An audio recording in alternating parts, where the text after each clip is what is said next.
Well, good afternoon to the media, and we are thrilled to be here really with Chief Dolan, who has shown always a very good disposition to talk and to listen to our concerns. We have several concerns that we used to communicate with him, and he's always willing to give an answer, willing to participate, and to create synergies. And I really believe in synergies. We have worked together with Silvia, and Silvia was the one who had this wonderful idea to have this press conference and to address the media, and through the media to reach out our community and to tell them to be confident that we are working for their benefit, and we are partnering with the police in this case in order to provide a good coexistence, a good environment, a safe environment. That's the main objective. And we are there as the Consulate of Ecuador and the Consulate of Mexico as resources for the community. So we have explored several ideas to partner, to strengthen the collaboration with the police, and we have several ideas, concrete ideas that Silvia will share with you. And we are really willing to work with the community, to work with the authorities, and well, I would like to use you as media to reach out the community, to spread the word and to tell them to be reassured that we are working for their benefit. Gracias.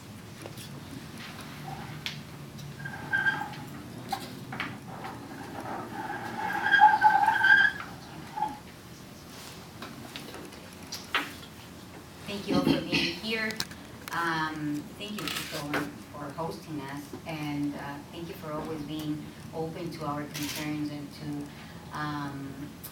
building partnerships with our communities. And the potential initiatives are, apart from helping recruit members of the community to increase diversity in the police department, I believe it's conversations or bridging the cultural gap between the mainstream and our communities. And because I think conversations, talking, getting to know each other, it's important, and getting to know the police and their work, the efforts of the police to reaching out the community, as well as the community to reaching out to the police department. It's important. That's our most important focus as consuls.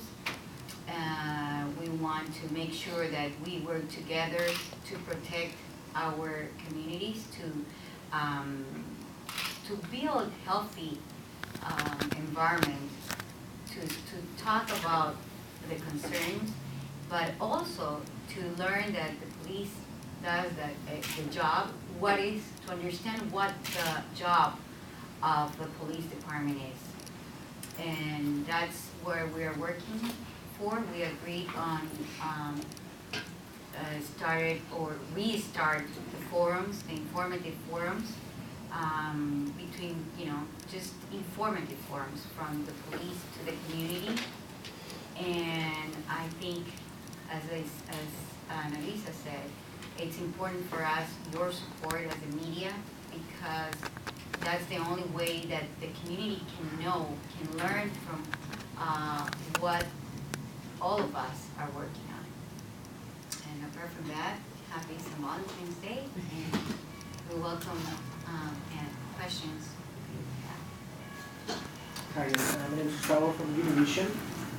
What is, from your experience, each one of you guys, what is the actual vision about Latino community towards the police department in Minneapolis? Do you guys have any data or experiences about it?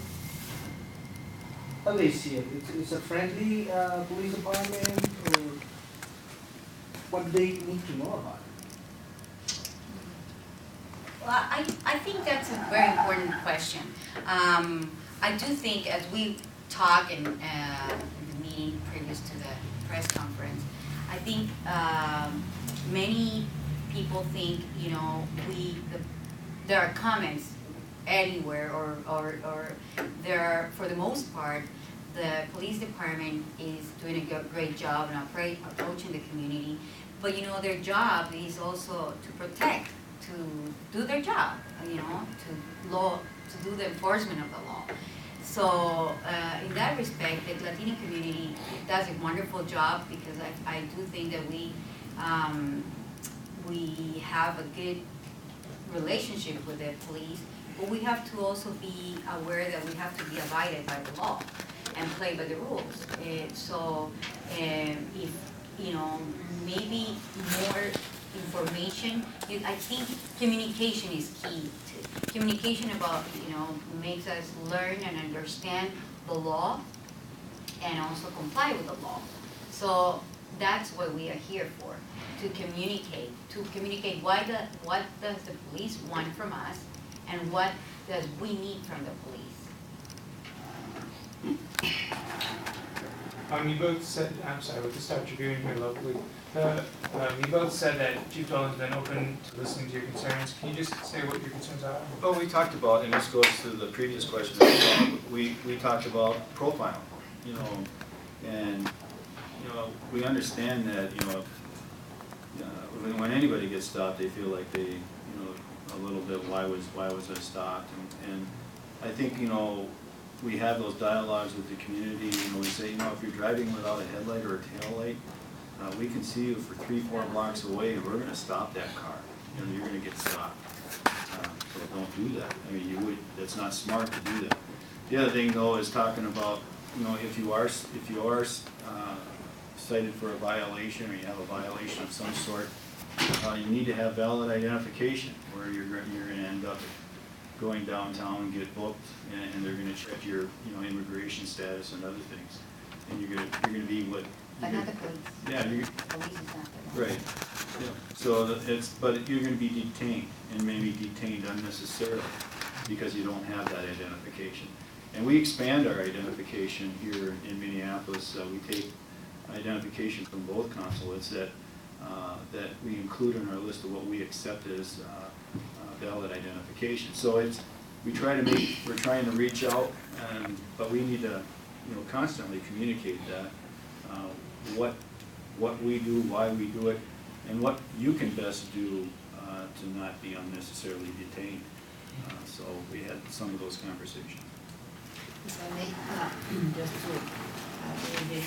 to comment on your question, Gustavo, Univision and Star Tribune. Yeah, I think this is an ongoing work.